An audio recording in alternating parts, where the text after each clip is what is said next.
চাওক গণতন্ত্ৰৰ উৎসৱ প্ৰথম পৰ্যায়ৰ ভোট গ্ৰহণ ইতিমধ্যে সমাপ্ত হৈছে। তিনিচুকীয়া জিলাৰ সামগ্ৰিক পৰিৱেশটো যদি এইখিনি মুহূৰ্তত কওঁ যে যিসমূহ ভোট গ্ৰহণ কেন্দ্ৰত ভোটদান প্ৰক্ৰিয়া সমাপ্ত হৈছে সেইসকল ভোট গ্ৰহণ কেন্দ্ৰৰ বিষয়া কৰ্মচাৰীসকল ইতিমধ্যে তেওঁলোকে নিজৰ নিজৰ যিসমূহ বেলট বাকচ সেই বেলট বাকচসমূহ লৈ তিনিচুকীয়া সৰ্বানন্দ সিংহ ষ্টেডিয়ামত থকা ষ্ট্ৰং ৰুমত আহি উপস্থিত হৈছেহি।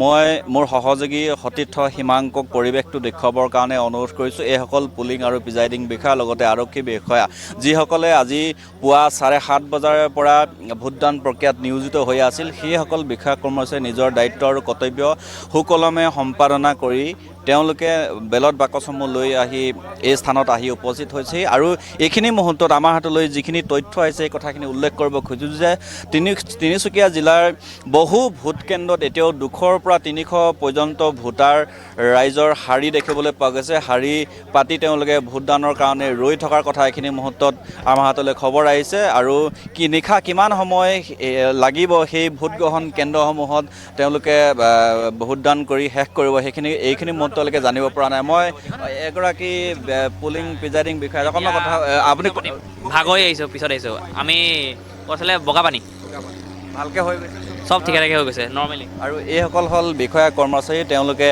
আহি এই স্থানত ষ্ট্ৰং ৰুমত আহি উপস্থিত হৈছে আৰু নিজৰ নিজৰ যিসমূহ বেলট বাকচ আছে সেইখিনি নিৰ্বাচন আয়োগক জিলা প্ৰশাসনক তেওঁলোকে জমা দিব।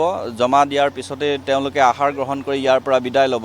মই আকৌ উল্লেখ কৰিব খুজিছোঁ যে তিনিচুকীয়া জিলাৰ বিভিন্ন দুৰ্গম স্থানত থকা যিসমূহ ভোট গ্ৰহণ কেন্দ্ৰ আছে সেই ভোট গ্ৰহণ কেন্দ্ৰত বৰ্তমান সময়লৈকে ভোটদান প্ৰক্ৰিয়া চলি আছে। কিমান সময় লাগিব সেই ভোট গ্ৰহণ কেন্দ্ৰসমূহত ভোটদান সমাপ্ত হ'বলৈ এইখিনি মুহূৰ্তত সেয়া জানিব পৰা নাই। মই এইখিনি মুহূৰ্তত এগৰাকী বিষয়া আছে, ক'ৰ পৰা আহিছে, কোনটো ভোট কেন্দ্ৰৰ পৰা? আমি গুৰিজানৰ পৰা আহিছোঁ।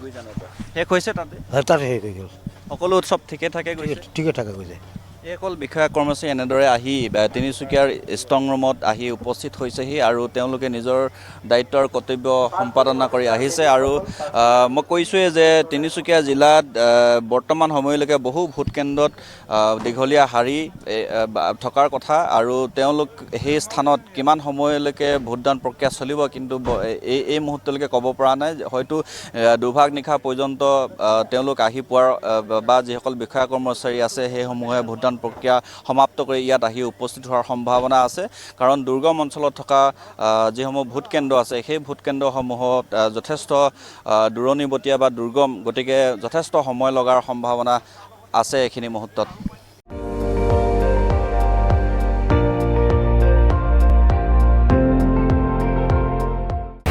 আপুনি চাই আছে ND24, সৰ্বশ্ৰেষ্ঠ নহয় সৰ্বোত্তমৰ দৌৰ।